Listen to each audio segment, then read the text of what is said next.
Good morning बच्चों। आज हम क्लास 10th की सोशल साइंस की वर्कशीट नंबर 4 को कंप्लीट करेंगे, जो हमारी 14 जुलाई 2020 की वर्कशीट है, जिसका टॉपिक है संसाधन। संसाधन के बारे में हम पिछली क्लासेस में भी पढ़ चुके हैं, जिसे पर्यावरण से उपलब्ध हर वो वस्तु जो हमारी आवश्यकताओं को पूरा करे उसे हम संसाधन कहते हैं। लेकिन इस वर्कशीट में हम संसाधन के बारे में और डिटेल से पढ़ेंगे और संसाधन के प्रकारों के बारे में पढ़ेंगे। चलिए स्टार्ट करते हैं बच्चों। हमारे पर्यावरण में उपलब्ध प्रत्येक वस्तु जो हमारी आवश्यकताओं को पूरा करने में प्रयुक्त की जाती है और जिसको बनाने की प्रौद्योगिकी उपलब्ध है, आर्थिक रूप से संभाव्य है, सांस्कृतिक रूप से मान्य है, संसाधन कहलाते हैं।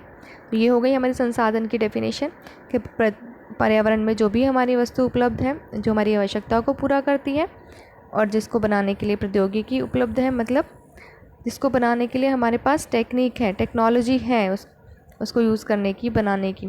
आर्थिक रूप से संभाव्य मतलब उस पर जो पैसा लग रहा है उसको बनाने के लिए वो उसकी बेचने की कॉस्ट से ज़्यादा ना हो। जैसे अगर हम मान लो एग्जांपल लेते हैं, मान लो हमने पेट्रोल जो है वो निकाले हम, अगर उसको निकालने में हमारी लागत आ जाती है मान लो 60 लाख रुपए, तो एग्जांपल है। लेकिन जब हम उसको बेचते हैं, जब हम उसको इस्तेमाल करते हैं तो वो सिर्फ बिकता है 20 लाख रुपए में। तो देखो कितना नुकसान है यहाँ पे हमारा कि उसको पाने के लिए हमने 60 लाख रुपए खर्च किए, लेकिन उसकी लागत है क्या जो हम उसको बेचेंगे, सिर्फ 20 लाख। तो 40 लाख का तो हमें यह नुकसान ही हो रहा है। तो ऐसा नहीं होना चाहिए, आर्थिक रूप से संभाव्य होना चाहिए वो कि हम उसको निकाल रहे हैं, तो जब हम उसको इस्तेमाल कर रहे हैं, जब हम उसको बेच रहे हैं या कुछ इस तरीके से, तो उसकी कॉस्ट कम पड़नी चाहिए उससे। दूसरा है और सांस्कृतिक रूप से मान्य हो, कि सांस्कृतिक रूप से मान्य होने चाहिए वो कि आवश्यक तो हैं, हमारी आवश्यकताओं को पूरा तो कर रहे हैं, लेकिन वो सांस्कृतिक रूप से भी मान्य होने चाहिए। अगर एक एग्जांपल ले लें, जैसे ड्रग्स का एग्जांपल है, तो ड्रग्स जो है उन लोगों की आवश्यकताओं को तो पूरा कर रही है जो उसकी ज़रूरत, जिनकी वो ज़रूरत है, लेकिन हमारी जो संस्कृति है वो इस चीज़ को अलाउ नहीं करती है। तो ऐसी चीज़ें जो नुकसान देती हैं हमें, वो हम उनको संसाधन नहीं कहेंगे। अब हम संसाधन के प्रकार के बारे में पढ़ लेंगे, तो चलिए स्टार्ट करते हैं। संसाधन के प्रकार। संसाधनों को 4 प्रकारों में बांटा गया है। पहला है उत्पत्ति के आधार पर, दूसरा समाप्यता के आधार पर, तीसरा स्वामित्व के आधार पर, चौथा है विकास के स्तर के आधार पर। अब उत्पत्ति के आधार पर संसाधन को भी अलग अलग हिस्सों में बांटा गया है। पहला है हमारा जैव संसाधन। ऐसे संसाधन जो हमें जीवमंडल से प्राप्त होते हैं एवं जिनमें जीवन होता है, जैसे मनुष्य एवं प्राणी जात। तो जो हमें जीवमंडल से मिलेंगे जो संसाधन और उनमें जीवन होता है, उनको हम कहते हैं जैव संसाधन। जैसे मनुष्य हो गया, पशु हो गए, पेड़ पौधे हो गए, तो ये हमारे क्या होंगे, जैव संसाधन। उसके बाद है दूसरा उत्पत्ति के आधार पर ही अजैव संसाधन। वे सभी संसाधन जो निर्जीव वस्तुओं से बने हैं अजैव संसाधन कहलाते हैं, जैसे चट्टानें और धातुएं।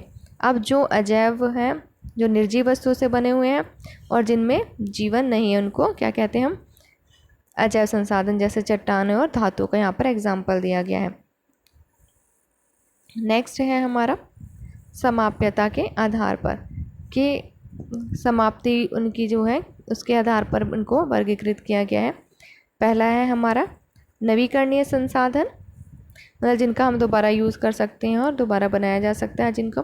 वे संसाधन जिन्हें विभिन्न भौतिक, रासायनिक अथवा यांत्रिक प्रक्रिया द्वारा पुनः उपयोगी बनाया जा सकता है। मतलब अगर हम एक बार उस चीज़ को यूज़ कर लें तो इनको भौतिक, रासायनिक और यांत्रिक क्रियाओं के द्वारा दोबारा से उसको यूज़फुल बनाया जा सकता है, उनको हम कहते हैं नवीकरणीय संसाधन। जैसे वायु है और जल, ये इसके एग्जाम्पल है।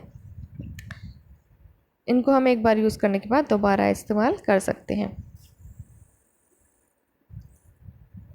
दूसरा है अनवीकरणीय संसाधन।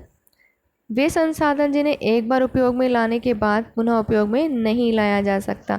ऐसे संसाधन जिनको एक बार हम इस्तेमाल करने के बाद दोबारा इस्तेमाल नहीं कर सकते और इनका निर्माण एवं विकास एक लंबे भूवैज्ञानिक अंतराल में हुआ है।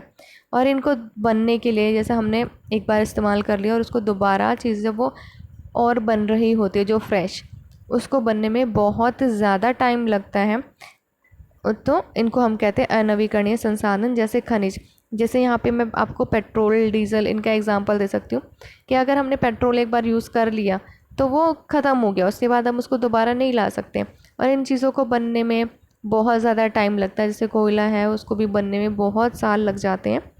तो ये होते हैं हमारे अनवीकरणीय संसाधन। उसके बाद है नेक्स्ट है हमारा स्वामित्व के आधार पर, कि भाई किसके अंडर आते हैं, किसका उस पर स्वामित्व है, ऑनर कौन है उसका, ये इसके आधार पर भी संसाधनों को बांटा गया है। पहला है हमारा व्यक्तिगत संसाधन, मतलब अपने पर्सनल होते हैं जो संसाधन, निजी स्वामित्व वाले व्यक्तिगत संसाधन कहलाते हैं, जिन पे हमारा खुद का अधिकार होता है। जैसे हमारा घर हो गया, तो ये हमारा व्यक्तिगत संसाधन है, ये हमारे पर्सनल यूज़ के लिए है, तो हम इसे खुद यूज़ करते हैं, तो ये होगा व्यक्तिगत संसाधन। दूसरा है सामुदायिक संसाधन, वे संसाधन जिनका समुदाय के सभी लोग उपयोग करते हैं उनको सामुदायिक संसाधन कहते हैं। जैसे स्कूल, अब स्कूल जो है वो किसी एक व्यक्ति का नहीं है, वो सबके लिए बना हुआ है। जैसे अगर हम गवर्नमेंट स्कूल की बात करें तो हर बच्चा, हर कोई वहाँ पर आ सकता है और सब उसका इस्तेमाल करते हैं, कोई एक व्यक्ति स्कूल का इस्तेमाल नहीं करता। तो ये हो गया हमारा सामुदायिक संसाधन। इसी तरीके से पार्क का एग्जाम्पल ले सकते हैं, पार्क भी सभी के लिए बने हुए हैं, तो वो हो गए सामुदायिक संसाधन। तीसरा है हमारा राष्ट्रीय संसाधन, किसी भी प्रकार के संसाधन जो राष्ट्र की भौगोलिक सीमा के भीतर मौजूद हो, राष्ट्रीय संसाधन कहलाते हैं। जैसे खाद्यान्न, अब किसी भी राष्ट्र के अंदर, मतलब जैसे मान लो ये हमारा भारत है, इस तरीके से करके अगर हम पूरा भारत बना दें तो इसकी सीमा के अंदर जितने भी हमारे खाद्यान्न हैं और जितने भी हमारे संसाधन हैं वो सभी क्या कहलाएंगे, राष्ट्रीय संसाधन।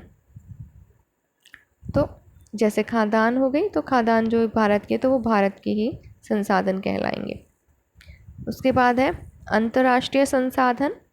अब ये इसमें क्या होता है कि तट रेखा के 200 समुद्री मील दूरी से परे खुले महासागरीय संसाधनों पर किसी देश का अधिकार नहीं है। अब जैसे भारत का एग्जांपल ले लेते हैं, यहाँ पर ये सारा समुद्र है, समुद्र से घिरा हुआ है, तो इस समुद्र के एरिया में 200 समुद्री मील तक, यानी कि 200 नॉटिकल माइल्स तक जितना भी एरिया आएगा उस पे तो भारत का अधिकार होगा। हर देश की तट रेखा से 200 समुद्री मील तक तो उस देश का अधिकार होता है उन संसाधनों पर, लेकिन उससे दूर, उससे जो बाहर का एरिया होता है उस पर किसी भी देश का अधिकार नहीं होता। तो वो होती है अंतर्राष्ट्रीय संसाधन कहलाते हैं वो, उन पर कोई देश अपना अधिकार नहीं जता सकता। और यह अंतर्राष्ट्रीय संगठनों की निगरानी में है। इसमें अंतर्राष्ट्रीय संगठन जो है वो उनकी निगरानी में होता है, उनके अंडर आते हैं सभी, तो इनको हम बोलते हैं अंतर्राष्ट्रीय संसाधन। उसके बाद नेक्स्ट है हमारा विकास के स्तर पर आधार पर विकास के स्तर के आधार पर संसाधनों को कितने भागों में बांटा गया है कि डेवलपमेंट के उस पर। तो पहला है हमारा संभावी संसाधन, वे संसाधन जो किसी प्रदेश में विद्यमान है परंतु उनका उपयोग नहीं किया गया है, संभावी संसाधन कहलाते हैं। मतलब ऐसे संसाधन जो किसी देश में उपलब्ध तो हैं लेकिन उनका इस्तेमाल अभी नहीं किया गया, फ्यूचर में उनकी संभावना है इस्तेमाल करने की, तो उनको हम कहते हैं संभावी संसाधन। नेक्स्ट है हमारा विकसित संसाधन। इसमें क्या है, वे संसाधन जिनके उपयोग की गुणवत्ता और मात्रा निर्धारित की जा चुकी है, विकसित संसाधन कहलाते हैं। तो जिनके उपयोग की क्वालिटी और मात्रा निर्धारित की जा चुकी है कि ये संसाधन है, इनको हम इतना इस्तेमाल कर सकते हैं और इनकी ऐसी क्वालिटी है, इन सब चीज़ों को जो ये होते हैं हमारे विकसित संसाधन। ऑलरेडी हमारे विकसित हो चुके हैं, हमें उनकी मात्रा का और गुणवत्ता का सब कुछ पता है। थर्ड है हमारा भंडारित संसाधन। पर्यावरण में उपलब्ध वे संसाधन जो भी प्रौद्योगिकी के अभाव में मानव की पहुंच से बाहर हैं, भंडारित संसाधन कहलाते हैं।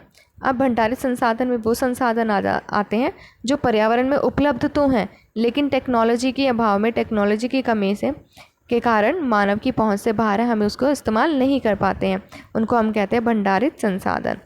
उसके बाद नेक्स्ट है हमारा संचित संसाधन।